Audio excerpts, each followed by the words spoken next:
Hello, good people. Murise. So this is Glory, and it Glory yarapa. Glory Murise. Right.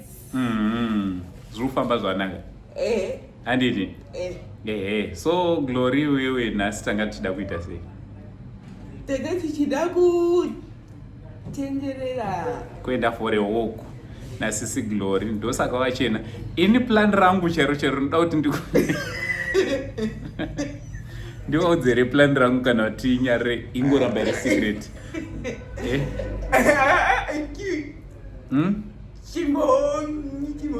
Ndimbomira. Alright, ana Glory ndimbomira. But vanhu vese vari pana paruziva plan rangu.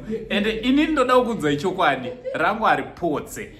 Ini rangu plan inini. Haini yangu plan haipotse. Inini yangu plan. Yangu haipotse. Kana tozovaudza zvaita. Tozoposta mapost. Oh, mapost. Zvaita.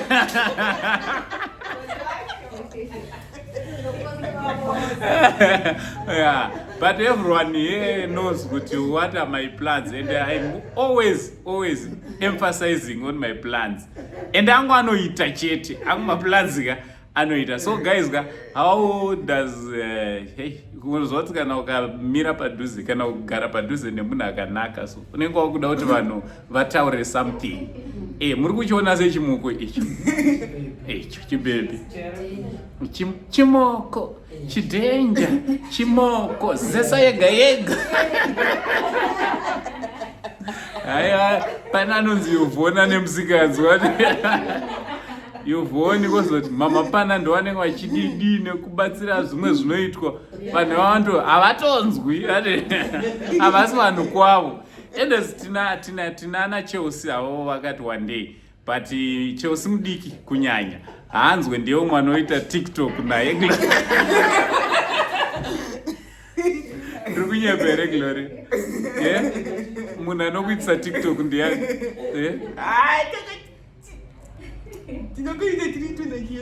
Chelsea muchitamba Chelsea adini ndichakuradza Chelsea wachona kuitira kuti paTikTok apa mai manje vasikana yavo ndoda kuti muwafollowe anditi mupote muchiwafollowa muchididi kozoti makeup artist nhasi ngoti zvandachida kuti tiite zvaramba ndachida kuintroduce kuna makeup artist kune everyone mama nehomba muwaziva ndachida kuintroduce kuna mama pana anditi hey mama pana vari kupinda busy chimunhu chacho chiri kusimba pa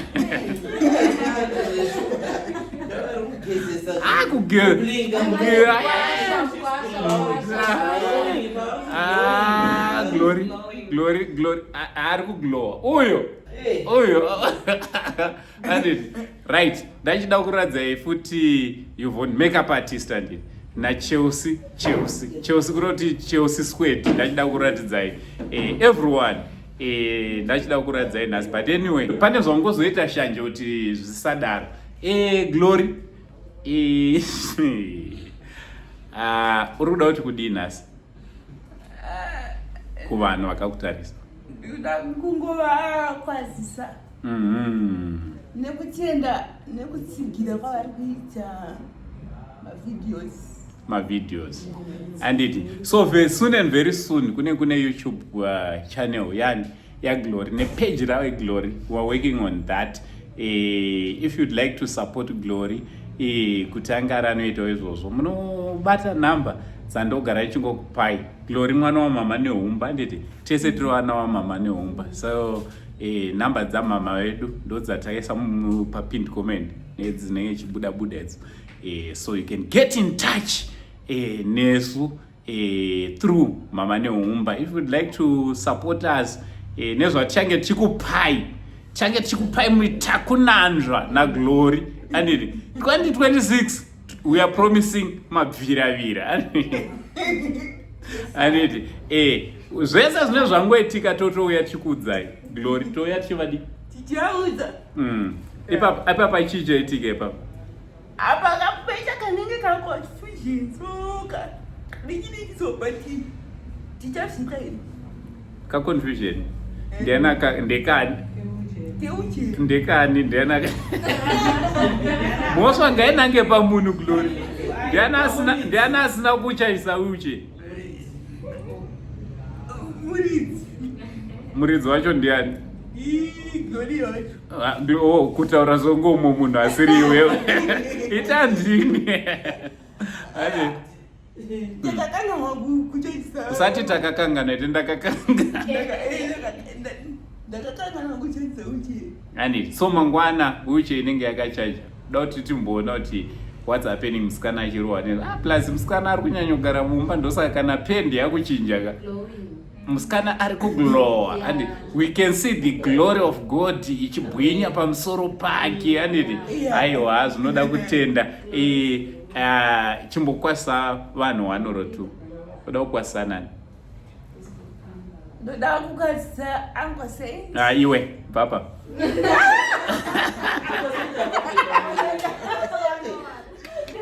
nai sunduruka nai ndakwasa mama neumba all right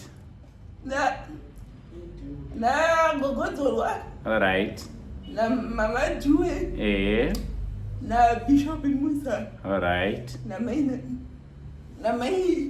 Naomi mai Naomi vako veve ukozwa kuti Chelsea ndiyo unoita naye TikTok ukamusiya ukasiya vasikana makeup zvinodzimwa yuvhoni ukamusiya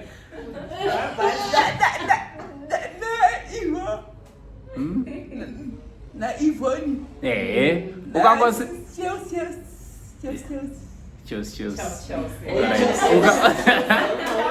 Glory ukangosiya mama pana avari pasaida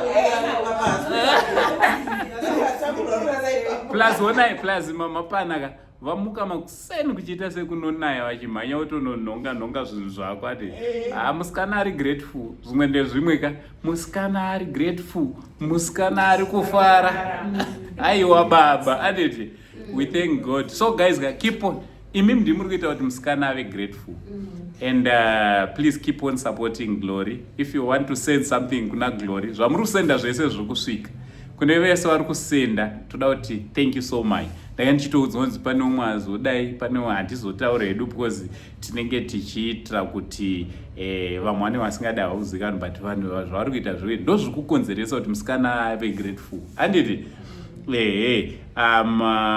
Glory zvaakazoita manje ndoda kuti nditende akabata angosei ndoda kutengerai pizza ndatengerwa pizza ina handina secret ndatengerwa pizza naGlory ndakatengerwa pizza naGlory. So guys thank you so much nekusupporta Glory one akutosupporta isusu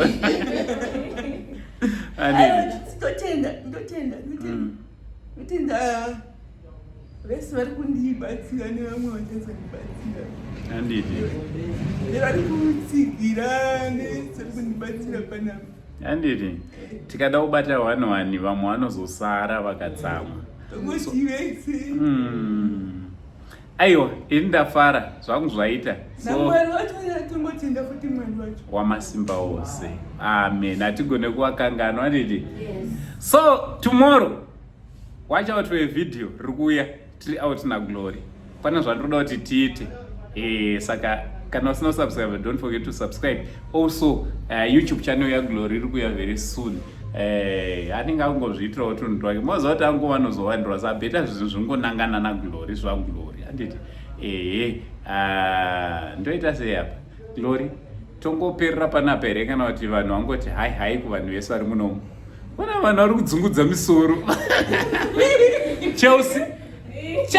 Chelsea Glory babai mama pana tingomurese babai sai vanhu ndo mama pana basa rese ramuri kuona ka ndiwo ava mama pana muresai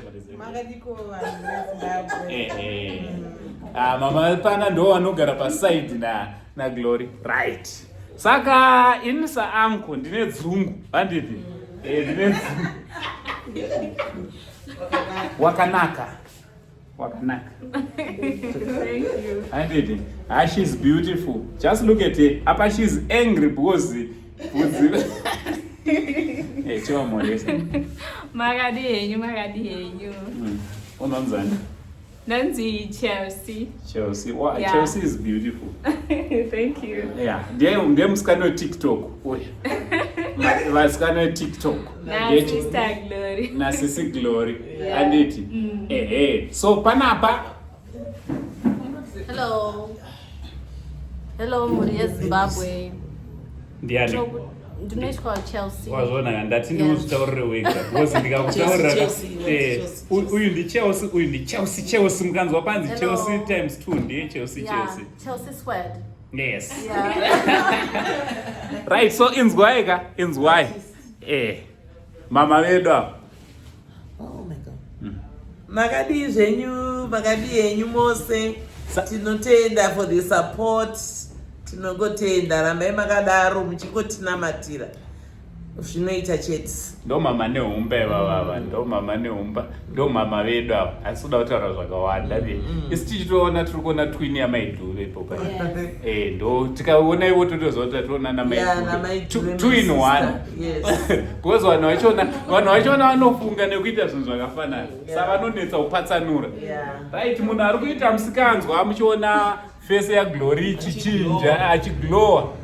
Hi everyone, I'm Sister Yvonne. I'm the makeup artist. Ndinoita kuti Glory aglowe, achene, anake. You will see more tomorrow. As you see tomorrow. So guys, mangwana mabviravira video ramangwana toda kuti mungozonera. Zita rangu riri pachitupa semazuva ese Uncle Said. Regai ndichitiza panapa. Chiti much love and God bless you all.